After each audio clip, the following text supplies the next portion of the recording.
Hello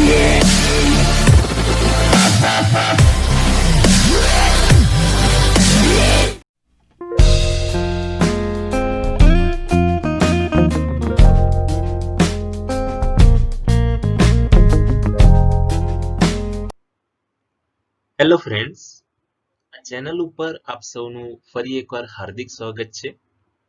તો આજે આપણે ધોરણ 12 સમાજશાસ્ત્રની અંદર બીજો પાઠ શરૂ કરીશું, ભારતીય સંસ્કૃતિ અને સમુદાય.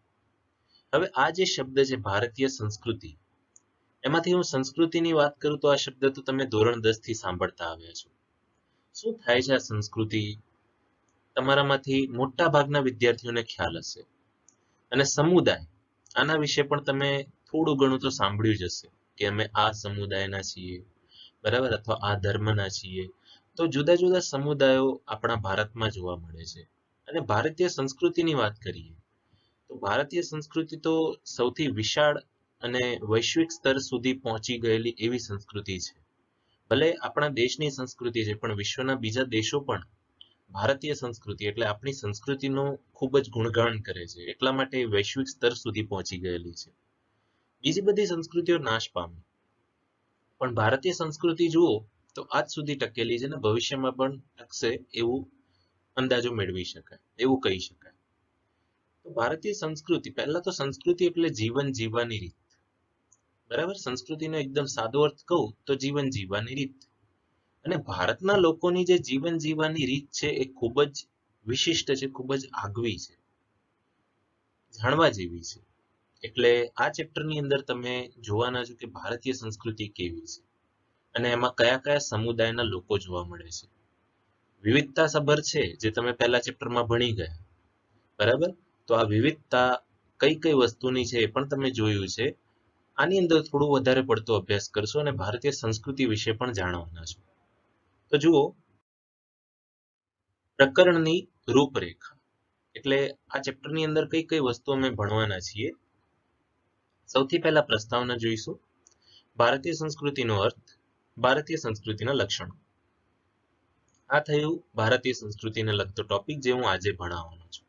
એક પ્રસ્તાવના જોવાના છીએ, પછી ભારતીય સંસ્કૃતિનો અર્થ અને એના લક્ષણો જોવાના છીએ, પછી ભારતીય સંસ્કૃતિના રૂપો જે આના પછીના લેક્ચરમાં જોવા મળશે, અને ત્યારબાદ છે આદિવાસી કલા સંસ્કૃતિ, અને પછી ભારતીય સમુદાય શરૂ થશે. એટલે આ આખું જે સેક્શન છે, આ આખું સંસ્કૃતિને લગતું હતું. હવે જે આવે છે ભારતીય સમુદાય, પછી ભારતીય સમુદાયના પ્રકારો.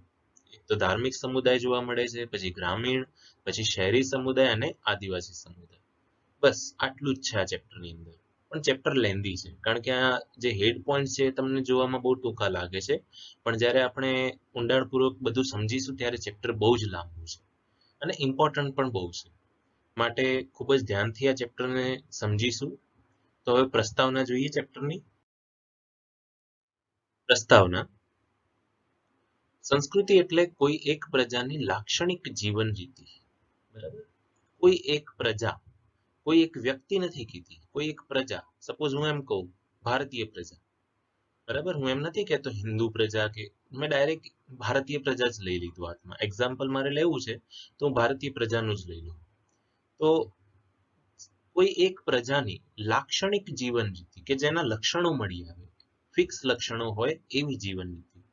સમાજના સભ્ય તરીકે આપણે જે કંઈ વિચારીએ છીએ, જે કંઈ કરીએ છીએ, આપણી પાસે જે કંઈ છે તે જટિલ એકમને સંસ્કૃતિ કહેવાય છે, બરાબર. આપણે જે કંઈ વિચારીએ છીએ એટલે આપણા વિચારો પણ આવી ગયા, પછી જે કંઈ કરીએ છીએ, હવે માણસ જેવું વિચારે એવું જ કર્મ કરે, બરાબર. આપણા વિચારો આપણા કર્મ બનતા હોય છે. તો આપણે જે વિચારીએ છીએ, આપણે જે કરીએ છીએ ને આપણી પાસે જે કંઈ છે, હવે જેવું કાર્ય કરીશું એવું ફળ મળશે. એટલે આપણી પાસે જે કંઈ છે એવા એક જટિલ એકમને આ બધું જ્યાં મળે છે એને સંસ્કૃતિ કહેવાય. ટૂંકમાં આપણા વિચારોથી આ બધું શરૂ થાય છે.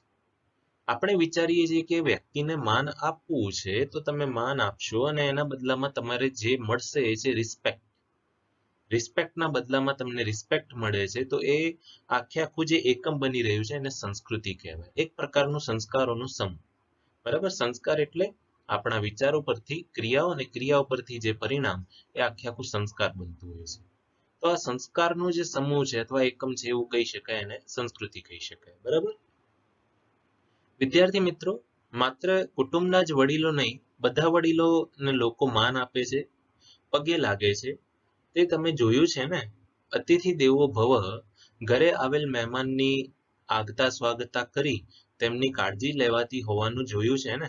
આ ઉદાહરણ જ ભારતીય સંસ્કૃતિનું પ્રતિબિંબ પાડે છે. બરાબર. આપણા ઘરે કોઈ વડીલ આવે તો આપણે માન આપીએ છીએ, પગે લાગીએ છીએ. અતિથિ દેવો ભવની જે આપણા મનમાં જે ભાવના હોય છે એ વિકસાવીએ છીએ. જો કે આપણે ગુજરાતીઓની વાત કરીએ મોસ્ટલી, તો મહેમાન ઘરે આવે ને તો એ દિવસે હોમવર્ક પણ રહી જતું હોય છે. કેમ? માન આપવા બેઠા હતા. એક બહાનું મળી જાય છે, જેન્યુઅન રીઝન છે કે ઘરે મહેમાન આવ્યા હતા એટલે હોમવર્ક થઈ શક્યું નથી સર. એટલે વિચાર કરો કે મહેમાનની આગતા સ્વાગતા આપણે એટલી બધી લેતા હોઈએ છીએ. બરાબર. તો આ જે ઉદાહરણ છે ભારતીય સંસ્કૃતિનું પ્રતિબિંબ પાડે છે. ભારતીય સંસ્કૃતિ બાળકોને બચાવે છે એક રીતે જોવા જઈએ તો. ભારતીય સંસ્કૃતિના આવા ઘણા મૂલ્યો ભારતીય સંસ્કૃતિને ખૂબ જ વિશાળતા અપાવે છે. ભારતીય સંસ્કૃતિ અને સભ્યતાનો ઇતિહાસ હજારો વર્ષ જૂનો છે. ગંગા નદીના પ્રવાહની જેમ તે સતત પ્રવાહિત રહ્યો છે. બરાબર. આનો ઇતિહાસ જોવા જાવ તો ઇતિહાસ તો હજારો વર્ષ, બરાબર, હું તો કહીશ 5000 વર્ષ જૂનો છે. કૃષ્ણ ભગવાનના સમયથી વાત કરી લઈએ તો ત્યારથી ભારતીય સંસ્કૃતિ એવું કહેવાય કે વિકસી કહેવાય. બરાબર. આમ તો આપણે કહીએ કે કૃષ્ણ ભગવાનના સમયથી કેવી રીતે, પણ માની શકાય કારણ કે એ સંસ્કારો આજે પણ જોવા મળે છે. ગંગા નદીના પ્રવાહની જેમ તે સતત પ્રવાહિત રહ્યો છે. સમય જતા તેમાં નવા નવા તત્વો સમાતા ગયા અને આજે 21મી સદીના પ્રારંભે ભારતીય સંસ્કૃતિ અનેકવિધ પાસાઓને સમાવતી ભાતીગળ સંસ્કૃતિ તરીકે ઉપસી આવી છે. હવે આની અંદર શું થયું? જેમ જેમ સમય બદલાય છે એમ એમ પરિવર્તન આવે છે, જે દુનિયાનો જ નિયમ છે પરિવર્તન. પરિવર્તન આવતું ગયું. એના લીધે શું થયું કે ઘણા પાસાઓને ભારતીય સંસ્કૃતિ સમાવતી ગઈ, કારણ કે ભારતીય સંસ્કૃતિ બધું એકઠું કરે છે. જુઓ, ભારતીય સંસ્કૃતિમાં બધા ધર્મો એક જોવા મળશે. એક જ દેશની અંદર બધા ધર્મના લોકો જોવા મળશે, બધી ભાષાઓના લોકો જોવા મળશે, તો બધાને સમાવતી ગઈ. બરાબર. બહુ મોટી સંસ્કૃતિ થતી ગઈ. એટલે એને હવે ભાતીગળ સંસ્કૃતિ કહીએ. ભાતી એટલે વ્યક્તિ. બરાબર. વ્યક્તિને સમાવતી જાય છે એવી સંસ્કૃતિ. દરેક પ્રકારની જે પણ નવી નવી ભાતી અથવા નવી નવી જે પણ નવું આવે છે એને સમાવતી જાય છે. એટલે ભાતીગળ સંસ્કૃતિ તરીકે ઉપસી આવી છે. એક રીતે ડિઝાઇનિક સંસ્કૃતિ પણ કહી શકાય. ભારતીય સંસ્કૃતિના ઘડતરમાં અનેક લોકોએ સહયોગ, બલિદાન આપી પોતાની વિશિષ્ટ પ્રતિભા દ્વારા તેને અમરતા બક્ષી છે. બરાબર. ભારતીય સંસ્કૃતિની વાત કરીએ તો એનું જે ઘડતર છે એમાં કેટલાય લોકોએ સહયોગ અને બલિદાન પણ આપ્યું છે. આપણે લેટેસ્ટ વાત કરીએ તો જે સ્વાતંત્ર્ય સંગ્રામ છે એ પણ ભારત દેશને બચાવવા માટે જ હતો. બરાબર. તો એમાં પણ ગાંધીજી જેવા લોકોએ બલિદાન અને સહયોગ આપીને પોતાની વિશિષ્ટ પ્રતિભા આપી છે અથવા બક્ષી છે. તેથી જ તો અન્ય પ્રાચીન સંસ્કૃતિઓ નામશેષ થઈ ગઈ, પરંતુ ભારતની પ્રજાએ પોતાનો સાંસ્કૃતિક વારસો જાળવી રાખ્યો છે. મેં તમને કીધું ને, બીજી જે પણ પ્રાચીન સંસ્કૃતિઓ હતી, મેસોપોટેમિયા હોય કે એના પછી જે પણ સિવિલાઇઝેશન્સ આવ્યા એટલે સંસ્કૃતિઓ આવી, એ બધી જતી રહી, પણ જે ભારતીય સંસ્કૃતિ છે, બરાબર, એ હજી સુધી ટકેલી છે. બરાબર. કે એવું કહેવાય છે કે જે સિંધુ ખીણમાંથી જન્મેલી સંસ્કૃતિ છે હજી પણ એનો અંત થયો નથી. બરાબર. વિશ્વમાં ભારતની સંસ્કૃતિ પ્રાચીન અને ભવ્ય ગણાય છે અને વિશ્વગુરુ બનવા તરફ પ્રયાણ કરી રહી છે. બરાબર. મેં કીધું ને કે વિશ્વમાં આજે ભારતની સંસ્કૃતિ છે સૌથી પ્રાચીન પણ ગણાય છે અને ભવ્ય પણ ગણાય છે, અને વિશ્વગુરુ એટલે બીજી સંસ્કૃતિઓને પણ શીખવાડે કે આવી સંસ્કૃતિ હોવી જોઈએ એવી બની રહી છે. બરાબર. તો આ હતી સંસ્કૃતિ અને સમુદાયની લગતી આખી પ્રસ્તાવના. બરાબર. સમુદાયનો જો કે પ્રસ્તાવનામાં ઉલ્લેખ નથી થયો, પણ સંસ્કૃતિની સાથે જ આ શબ્દ જોડાયેલો છે, જે તમને આગળ સમજાઈ જશે. હવે આપણે સંસ્કૃતિ તરફ આગળ વધીએ. ભારતીય સંસ્કૃતિનો અર્થ અને વ્યાખ્યા, આ ખાસ સમજ. ભૂપેન્દ્ર બ્રહ્મભટ્ટ દ્વારા વ્યાખ્યા આપવામાં આવી છે કે ભારતીય સંસ્કૃતિ એટલે માનવતા, સહિષ્ણુતા, વિશાળતા, એકતા, બિન સાંપ્રદાયિકતા અને સાત્યતાના લક્ષણ ધરાવતી સંસ્કૃતિ. બરાબર. ભારતીય સંસ્કૃતિ કેવી છે? માનવતા. સૌથી પહેલા હ્યુમેનિટી. બરાબર. ઇન્સાનિયત હિન્દીમાં કહીએ, માનવતા છે. પછી સહિષ્ણુતા, સહિષ્ણુતા કે જે સાચું છે, જે ખરું છે, એને સહિષ્ણુતા કહેવાય. પછી વિશાળતા, વિશાળતા એટલે ખૂબ જ વિશાળ, જે બધાને સમાવી લે છે. પછી એકતા, યુનિટી, અને બિન સાંપ્રદાયિકતા અને સાતત્યના લક્ષણ ધરાવતી સંસ્કૃતિ.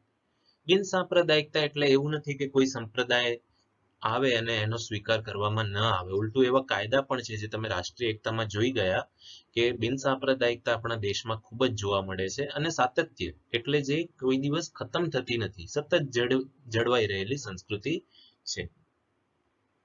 ભારતીય સંસ્કૃતિ લાગણીઓની અને બુદ્ધિની પૂજા કરનારી સંસ્કૃતિ છે. ઉદાર ભાવના અને નિર્મળ જ્ઞાનના સંયોગથી જીવનમાં સુંદરતા લાવનારી સંસ્કૃતિ છે. જ્ઞાન વિજ્ઞાનનું સંયોજન કરી સંસારમાં સંવાદિતા પ્રસારવા પ્રયત્ન કરનારી સંસ્કૃતિ છે. બરાબર, કે જે ભારતીય સંસ્કૃતિ છે એ લાગણીઓ અને બુદ્ધિ, આમાં બંને વાત કરી છે. બરાબર, હકીકતમાં જુઓ તો બંને, લાગણીઓમાં જ્યારે માણસ હોય ત્યારે બુદ્ધિ કામ ના કરે, બુદ્ધિ જ્યારે માણસ વાપરતો હોય ત્યારે ઘણી વખત લાગણી પણ કામ નથી લાગતી. પણ અહીંયા એવું કીધું છે કે બંનેની પૂજા કરનારી સંસ્કૃતિ છે. ઉદાર ભાવના અને નિર્મળ જ્ઞાનના સહયોગથી જીવનમાં સુંદરતા લાવનારી સંસ્કૃતિ છે. એક તો ઉદાર ભાવના એટલે દયાળુ, બરાબર, અને પાછું નિર્મળ જ્ઞાન એટલે એવું જ્ઞાન કે જે કોઈનું નુકસાન ના કરે, એવું જ્ઞાન લાવીને આપણા જીવનમાં સુંદરતા લાવે છે. જ્ઞાન વિજ્ઞાનનું સંયોજન કરનારી સંસારમાં સંવાદિતા પ્રસરાવવા પ્રયત્ન કરનારી સંસ્કૃતિ છે. જ્ઞાન વિજ્ઞાનની વાત કરીએ તો ભારતીય સંસ્કૃતિએ વેદો પણ આપ્યા છે એવું માનવામાં આવે છે કે જે વેદો વગેરે છે એ ભારત દેશની ઉત્પત્તિ છે. બરાબર, ભારત દેશમાં સંસ્કૃત ભાષા પહેલી વખત આવી અને વેદો સમજ્યા લોકો, એટલે એમાંથી જ જ્ઞાન વિજ્ઞાન મળ્યું, તો એનું સંયોજન કરી સંસારમાં સંવાદિતા પ્રસારવા પ્રયત્ન કરનારી સંસ્કૃતિ છે. એટલે સંસારને આ બંનેનો લાભ આપે છે. ભારતીય સંસ્કૃતિ એટલે નિરંતર જ્ઞાનની શોધ કરવા સતત આગળ વધતી, જગતમાં જે કંઈ સુંદર શિવ અને સત્ય દેખાય છે તેને લઈને વિકાસ પામનારી સંસ્કૃતિ છે. એટલે જ કહેવાય છે કે સત્યમ શિવમ સુંદરમ. બરાબર, કે નિરંતર જ્ઞાનની શોધ કરે છે, નિરંતર, નોન સ્ટોપ. બરાબર, જ્યાં સુધી કોઈ વસ્તુ સુધી પહોંચી નથી જતી ત્યાં સુધી ભારતીય સંસ્કૃતિ આગળ વધતી રહે છે. જગતમાં જે કંઈ સુંદર શિવ અને સત્ય દેખાય છે તેને લઈને પામનારી સંસ્કૃતિ છે. સુંદર તો ઠીક છે, સુંદર દેખાય એટલે આપણે તરત જ સ્વીકારીએ, પણ શિવ અને સત્ય પણ, બરાબર, કે જે ખરેખર સત્ય છે, એવું નહીં કે ફક્ત બહારથી સુંદર હોય, સત્ય છે અને શિવ એટલે સારી છે, તો એવી એ બધાને લઈને વિકાસ પામનારી સંસ્કૃતિ છે. એટલા માટે ભારતીય સંસ્કૃતિ માટે વિશેષણ વપરાય છે સત્યમ શિવમ સુંદરમ. હવે ભારતીય સંસ્કૃતિના લક્ષણો જોઈએ. સાતત્ય અને પરિવર્તન.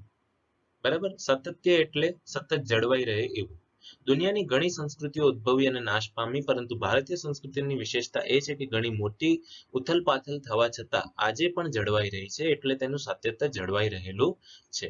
બરાબર, કે ગમે એટલી પ્રોબ્લેમ્સ આવી, ગમે એટલા ટ્રબલ્સ આવ્યા, ઓબ્સ્ટેકલ્સ આવ્યા, પણ ભારતીય સંસ્કૃતિ ટકી રહેલી છે.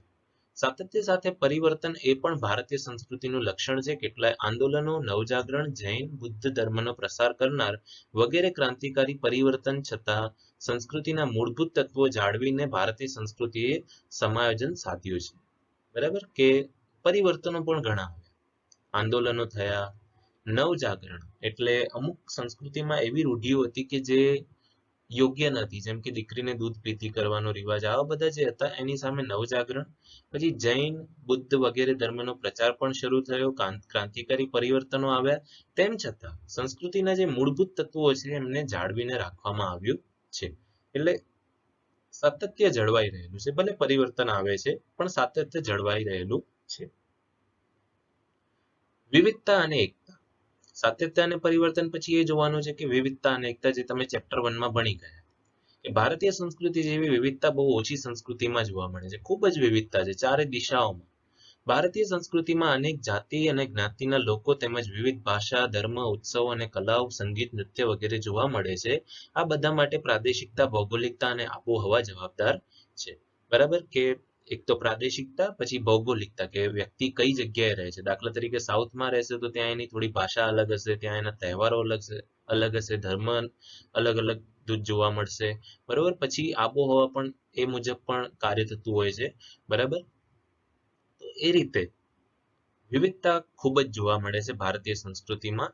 આટલી બધી વિવિધતા હોવા છતાં એક દેશના નાગરિક હોવાની ભાવના તેમજ રાજનૈતિક પદ્ધતિઓને લીધે એકતા જોવા મળે છે. કે આટલી બધી વિવિધતા છે તેમ છતાં એકતા જોવા મળે છે. કેવી રીતે?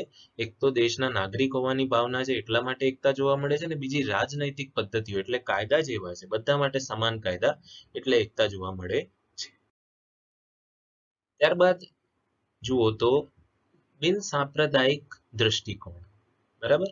બિન સાંપ્રદાયિક એટલે કોઈ સંપ્રદાયમાં માનવું નહીં. બિન સાંપ્રદાયિકતામાં ધર્મનિરપેક્ષતા એટલે ધર્મ પર આધારિત રહેવું નહીં, અને વૈજ્ઞાનિક દ્રષ્ટિકોણ બંને અભિપ્રેત છે. ધર્મનિરપેક્ષતા, નિરપેક્ષતા એટલે સ્વતંત્રતા, ધર્મથી સ્વતંત્ર.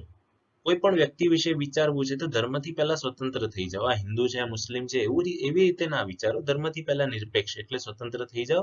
અને વૈજ્ઞાનિક દ્રષ્ટિકોણ, આ ખાસ સમજો વૈજ્ઞાનિક દ્રષ્ટિકોણ શું છે. વૈજ્ઞાનિક દ્રષ્ટિકોણ એટલે એવી ભાવના કે દરેક માણસને માણસની રીતે જોવું. એ કયા રંગનો છે, કઈ જ્ઞાતિનો છે, કઈ જાતિનો છે, કઈ ભાષા બોલનાર છે, કયા ધર્મનો છે, કશું જ નહીં. બસ માણસ છે, આમાં પણ ફિલિંગ છે, મારામાં પણ ફિલિંગ છે, અને વૈજ્ઞાનિક દ્રષ્ટિકોણ કહેવામાં આવે છે. તો બિન સાંપ્રદાયિકતામાં ધર્મનિરપેક્ષતા અને વૈજ્ઞાનિક દ્રષ્ટિકોણ બંને અભિપ્રેત છે. ભારતીય સંસ્કૃતિમાં બંનેનું મિશ્રણ છે. ભારતમાં વિભિન્ન સંસ્કૃતિ ધરાવતા સમૂહો હળીમળીને સાથે રહે છે. બરાબર. કે ભારતીય સંસ્કૃતિમાં ધર્મનિરપેક્ષતા પણ જોવા મળે છે અને વૈજ્ઞાનિક દ્રષ્ટિકોણ પણ જોવા મળે છે. સાથે સાથે લોકો અને બીજા સમૂહો પણ હળીમળીને રહે છે. ભારતીય સંસ્કૃતિ સહિષ્ણુતાનો ગુણ ધરાવે છે. સહિષ્ણુતા એટલે જે ખરું છે એની સાઈડ લેતી હોય છે. ભારતમાં બધા જ લોકોને સમાન અધિકાર અને લઘુમતીઓના અધિકારના રક્ષણ માટે ખાસ જોગવાઈ કરવામાં આવી છે.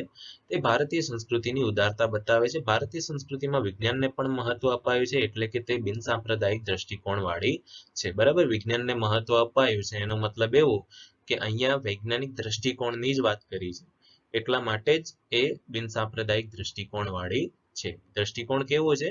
વિજ્ઞાનને લગતો છે, વૈજ્ઞાનિક, કે દરેક વ્યક્તિ માણસ છે અને માણસ રીતે જ વર્તવું જોઈએ.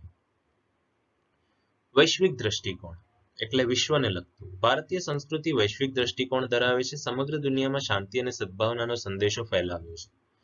ભારતમાં એવી કેટલીય સંસ્થાઓ છે, ધાર્મિક સંસ્થાઓ, કે જે વિશ્વમાં શાંતિ અને સદભાવના ફેલાવે છે, અહિંસા તરફ વાળી જાય છે. વસુધૈવ કુટુંબકમનો ભાવ રાખ્યો છે. વિકાસશીલ અને વિકસિત દેશોના વિકાસ માટે ભારત કટિબદ્ધ રહ્યું છે. ક્યારેક કોઈ દેશને જરૂર પડે તો ભારત પણ મદદ કરે છે. આ રીતે વિશ્વબંધુ તરીકે જવાબદારી નિભાવી વૈશ્વિક દ્રષ્ટિકોણનું ઉદાહરણ પૂરું પાડ્યું છે. બરાબર. તો જે ભારત દેશ છે એ બીજા દેશોને પણ મદદ કરે છે, તેથી વિશ્વબંધુ તરીકે પણ જવાબદારી નિભાવી છે. ત્યારબાદ ભૌતિકવાદી અને અધ્યાત્મવાદી, આ પણ બહુ ઇમ્પોર્ટન્ટ છે કે ભારત અધ્યાત્મવાદ. હવે અધ્યાત્મવાદ એટલે શું? તો ભક્તિ કહી શકાય ભગવાનની, કે પછી જે શ્રદ્ધાનો વિષય છે, બરાબર, તો એને અધ્યાત્મવાદ કહેવાય. કે કોઈ વ્યક્તિમાં લાગણી છે તો એ વ્યક્તિમાં લાગણી કેમ છે? કોઈ પણ ફોરેનર આવે છે, બીજા દેશના લોકો ભારતમાં, તો એ જોવે છે કે ભારતના લોકો બહુ જ લાગણીશીલ છે, અને એ ત્યારે જ સમજી શકે છે કે જ્યારે એ આધ્યાત્મ લાવે પોતાનામાં. એને આધ્યાત્મિક દ્રષ્ટિથી જોશે માણસને, ભારતીય વ્યક્તિને, ત્યારે જ એને સમજાશે કે ભારતના લોકો આટલા બધા લાગણીશીલ કેમ છે. કે ભારત આધ્યાત્મવાદની ભૂમિ તરીકે જાણીતું છે. પ્રાચીન કાળથી વર્તમાન સમય સુધી ભારતનો ઇતિહાસ જોશો તો ભૌતિકવાદી અને આધ્યાત્મવાદી સંસ્કૃતિ સાથે વિકસી છે. ભૌતિકવાદી તો તમને ખ્યાલ હશે કે જે વસ્તુને આપણે જોઈ અડી શકીએ, અને જેમ કે પ્રોપર્ટીઝ છે, બરાબર, ભારતના જે ધન સંપત્તિ છે, પ્રોપર્ટીઝ છે, એને ભૌતિકવાદી કહેવાય. અને અધ્યાત્મવાદી એટલે આત્મીય રીતે, કે ભારતના જે લોકોના જે લક્ષણો છે, જે એમનામાં સદભાવનાઓ છે, એ આધ્યાત્મવાદી સંસ્કૃતિ બંને સાથે વિકસી છે. ભલે ભારત અમીર દેશ બનતો જાય, પણ તો બી, હજી બન્યો નથી, પણ તો બી લોકોમાં આધ્યાત્મવાદ તો જોવા મળશે જ. જો તમારે ભારતીય માણસને સમજવું હોય તો આધ્યાત્મિકતાથી જ સમજી શકાય છે. બરાબર. એટલે આધ્યાત્મિકતા વિકસાવવી પડે, એમને ફિલિંગની રીતે જોવું પડે. વ્યક્તિને મહત્વ આપતી સંસ્કૃતિ. બરાબર. કે ભારતીય સંસ્કૃતિ વ્યક્તિમાં વિશ્વાસ કરતી વ્યક્તિવાદી સંસ્કૃતિ છે. ભારતના વિવિધ ધર્મમાં વ્યક્તિનું મહત્વ સ્વીકારાયું છે.